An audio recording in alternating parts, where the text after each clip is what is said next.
The two players, the two stars of the show. There are butterflies in my stomach. There were butterflies in my stomach the moment the plane touched down in Paris. It was a foggy day, but I knew at that point that this was real, that this is about to happen, and now it's actually about to happen, Levy. We're looking at the screen here. It's beginning. It's happening. This is real. I know. It really is. We're about to commentate the first match of potentially the coolest chess event ever. Let's go. I'm looking at a chessboard for the first time. Like, wait, can you remind me how the knight moves for a second? Yeah, move in a straight line or a diagonal? I was down there. The arena is so bright, like not in a bad way, in a hype way.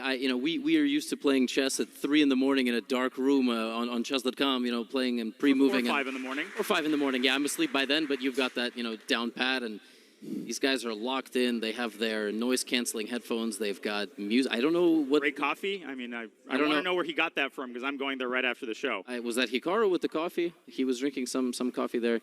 Really, the arena's incredible, and the players are incredible, and I can't wait. I absolutely cannot wait for the first moves. The continuation of a Paris chess tradition in 1858. Paul Morphy, he arrived in Paris, went to the Café de la Régence across the street from the Louvre, which was the center of European chess. Here we go. Yeah, here we go. I knew when I saw that cafe, I was like, I know what Café de la Régence is about, but I don't remember. That's what it's about. Okay, let's talk about chess. Well, Morphy would be proud to see these crowds. Welcome, everybody. Game 1 is underway. And it is a King's Indian defense. Same-ish variation. Pretty surprising, I think, from both players. Hikaru likes to start pretty offbeat with knight f3 and b3. Here he goes into a mostly sideline same-ish. Usually the bishop comes out to e3, but it doesn't change the character of the position. Yeah, and also a4 queen d2 is an interesting combination because you're never going to castle queenside. Black is going to play b5. But Hikaru will probably... Actually, really, what is the plan here? Because normally you have a knight on c4. You can't do that either.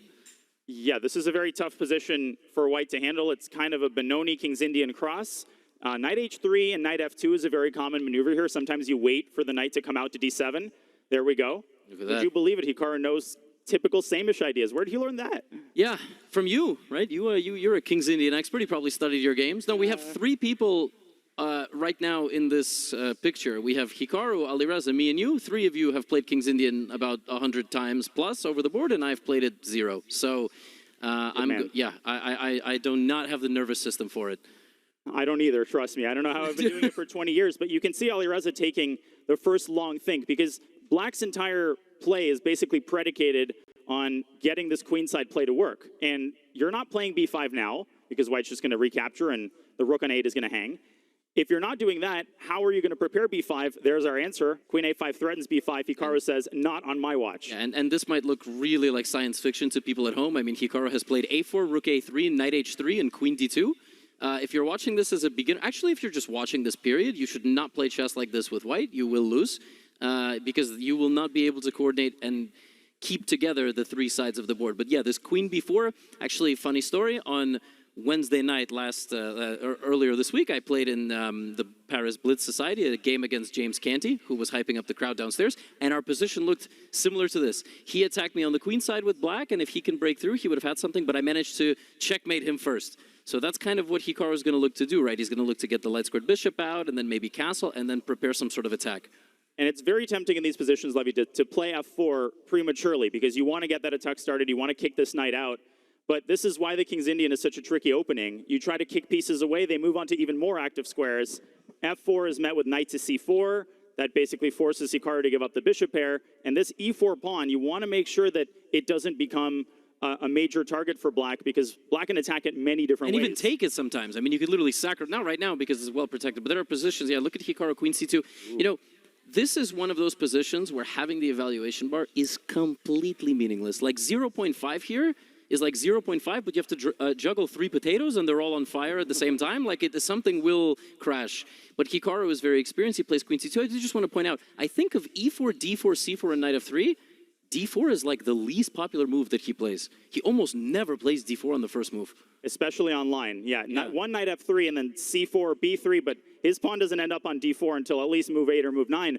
But Firouzja's queen might end up off of this board if he's not careful. Bishop d2, what a tricky retreating move by Hikaru. What is he threatening? He is threatening this knight jump to b5. Let me show this on our first analysis board of the SCC. Let's say that Alireza keeps improving his position. He's not going to do that.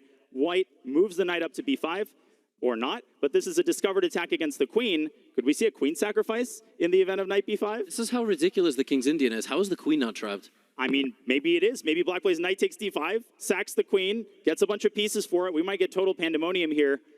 But Alireza, after a long think, he tries to solve his problems tactically with knight c4, hitting this bishop, trying to earn more real estate for the queen. Yes, and after rook to b3, I guess his idea is bishop takes a4. Whoa. Pinning the rook to the queen. And that is the best move. Also, isn't there a knight hanging at the end? Oh, but the rook is trapped. This is an unbelievable line. I have to, Hikaru is processing this right now. Rook to b3, queen can't move, right, because the knight is lost. So Alireza is planning to take on a4, good call. This pins the rook to the queen, white takes the queen, black takes the queen, chomp, chomp, chomp, black's down a piece. No, I'm not. Now the rook is trapped. We're going to get 2 pieces for a rook. Oh, but I think he missed b5, knight takes b5. Because otherwise you lose the whole rook. Nope, knight takes b5, exposing a discovered attack against the bishop. Because simple chess, Levy. This is too basic. We need real calculation. Well, I mean, but I think this is what he missed, because you never give up the knight here. Oh, but they didn't even do this. Short circuit. What New commentator pairs. What just happened? Alireza sacked his queen. Rook b3 was played, and instead of taking on a4, Firouzja took the bishop, sacking the queen. Oh, man. And he will get a rook and a piece for it. Look at that King's Indian bishop. It's uncontested. And you've had games like this with black, and I feel like black is fine. You mean down a queen against Hikaru? Yeah. Yeah. Okay. Yeah, you said that. I've had that too. Yeah, but if you take on a4 and start pushing your a pawn, I mean, practically speaking, white is doing great. Black is doing great. No, and this is the beauty of the King's Indian, the eval bar. Now it changes. Before that, it hadn't changed. It was 0.5 on move 3. It was 0.5 on move 19. And Alireza's in the driver's seat here. I just want to point out that the line for black to get an advantage here is so simple. You move the knight to d7, your bishop opens up, and then you play b5. And like, what else were you planning to do? Pushing pawns, as Hikaru likes to say. Well, I mean, I would be also tempted to push the a pawn, especially because this promotion square is controlled by the uncontested dark square bishop. I'm just curious, how is Hikaru going to generate counterplay fast enough to counteract that, Levy? Maybe you just push your pawns in the center if you're white, try to deflect black's attention. But where are you putting your king? You haven't moved your light squared bishop. Where are you putting your king?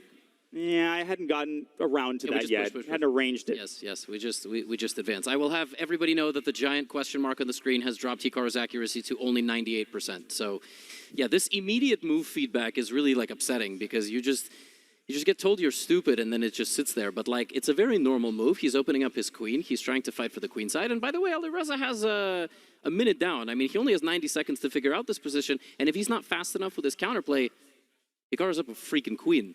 He's up a queen in a minute. Those are 2 things that you do not want against Nakamura. Folks, this is game 1 of the first semifinal of the Speed Chess Championship. Thank you, everybody joining us around the world and live on site in Paris. It's Hikaru versus Alireza.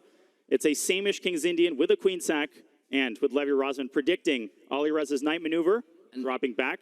Looking good. I will just say, what would the odds have been of a King's Indian same-ish being the first opening of this match? I mean, you don't want the same-ish old stuff every game. I mean, you want some new stuff. That was good. That was good. First pawn of the day. They'll get better, I promise. Knight to c5, but look at knight d3. Deflecting, I mean, trying to undo the Gordian knot here on the queen side. But what was the, I mean, can we back up? He was forked. Why? So what was the point? Like, before knight c5, it's a fork. He had to play b5, apparently. Give up the, wow, look at this. b5, queen d6, and bishop c3. And this is good for black. And then BC actually opens up a defender on that knight on d7. But that's not findable. Wow. So instead he went knight c5, Hikaru finds knight d3, Alireza pushes. Yes, and it's very important for the fans at home watching, and also here, you are also more than welcome to learn with us. It's very important when you play with an imbalance of queen versus rook and piece, that you trade the right pieces at the right moments, and that way the queen is not subjected to the teamwork of the enemy pieces. Right now, yes, Alireza has 2 pieces for that queen, but the light squared bishop for black is useless. And this wall of pawns that Hikaru has on the board stands very nicely and does a great job fighting off the counterplay that black can create. And if the dark squared bishop becomes useless, then you're in big trouble, and it might, because Hikaru is just a couple steps away from pushing f4 and e5. Yep. It feels like Alireza, he keeps preparing something, and by the time he prepares it, I mean, you know, my flight out of Paris might be out. And he's got to get his pawns rolling. Yeah, let's show, like, there's a line, king d2, b5, you take, bishop b5. And All right. yeah, so king d2, b5, we can just quickly show this on the board. You Takes. take, rook, bishop b5, rook b1. And I think that's just the end of the game, because you trade a bishop and a rook, and that's it. Not here, because the rook is hanging. First you trade the rooks. Yes. And Levy, this is what you're saying. This is the exact wrong kind of imbalance. Black's just dropping all of his pawns. Correct. I'm not educating you, but just, if anybody's out there listening. Yeah, this is exactly what you don't want. But instead, king f2 by Nakamura. Look at both players under a minute. First game is obviously going to be a time scramble. I think a lot of games are. Hikaru trying to mobilize his rook, trying to make sure that this pawn doesn't get past a4, the b7 pawn doesn't get past b5. I think this is what Hikaru wants. He wants time scrambles, especially when you've got a queen and your opponent doesn't. But I forget who the bullet champion is. Yeah, it is Alireza, but Alireza started those games with an equal position and 1 minute each. I mean, getting dropped into a bullet game in a losing position is not necessarily a good thing, but it is Hikaru's game to lose. Like Magnus said yesterday, it's his match to, it's his event to lose. This is Hikaru's game to lose. But I think this is now not looking great for Black. Alireza, he finally played b5. At least he gets to keep an extra pair of rooks on the board. Yes. But one thing we haven't talked about, Levy, Hikaru also has a pass pawn. Yep. You can't push it just yet because the bishop will drop back with a fork. Now you can. Yeah. Now he will. He could also play rook e1 and e5. Yeah. Alireza's not fast enough on the queen side. You could also play h4, maybe like just to poke and see what opportunities you can open up for your king. But yeah, I think d6 is very natural. I would play it as long as bishop e5 check and rook b6 isn't just immediately bad. Which is immediately bad for white. And how easy is it to blunder your queen to a skewer? Your king is not too safe if you're Nakamura. But rook e1 is on the board, cold-blooded. He's two steps away. e5, e6 is coming. Black's king is going to get under fire. Yeah, rook e1. I mean, yeah, it may be better than running the pawn was simply bringing the rook that you haven't moved the entire game. Rook b6 and... Ooh, now you can't push your pawn. Okay, queen f4. 3 seconds for Alireza. Maybe bishop e5 check. Try to provoke some weaknesses. Yeah, Alireza with 3 seconds on the clock. It's simply not going to get it done here. You could maybe even take the pawn, but Hikaru goes back to c6. But now you can either walk your king or even f4, but... Okay. Clinical so far. g3 preparing f4. Alireza keeps pushing. An avalanche is coming. f4, e5, d6. Oh my goodness. Wait, he's but Alireza trying to complicate the game. If fe, queen c3, maybe? But... Yes, but then the other rook doubles on b2. Yes, then you run your king. Oh, this is very dangerous. d6. I got one too. Queen c8 check is there? Okay, it's coming next. Yes, queen c2, queen c8. Boom. But it's still, you still have to convert this. Alireza's got another I thought it was just winning. Queen c4 and queen d5. You're so close, but Black's pieces are coordinating. This is what Alireza does. Bishop g1, threatening h5. Oh my god. Oh, but Hikaru's in time. Zig and zagging out of the trap, and Hikaru's going to win. King g5, queen f7. F6. Game 1. Mate, no, you're pinned. Yes, just in time. Hikaru takes game 1.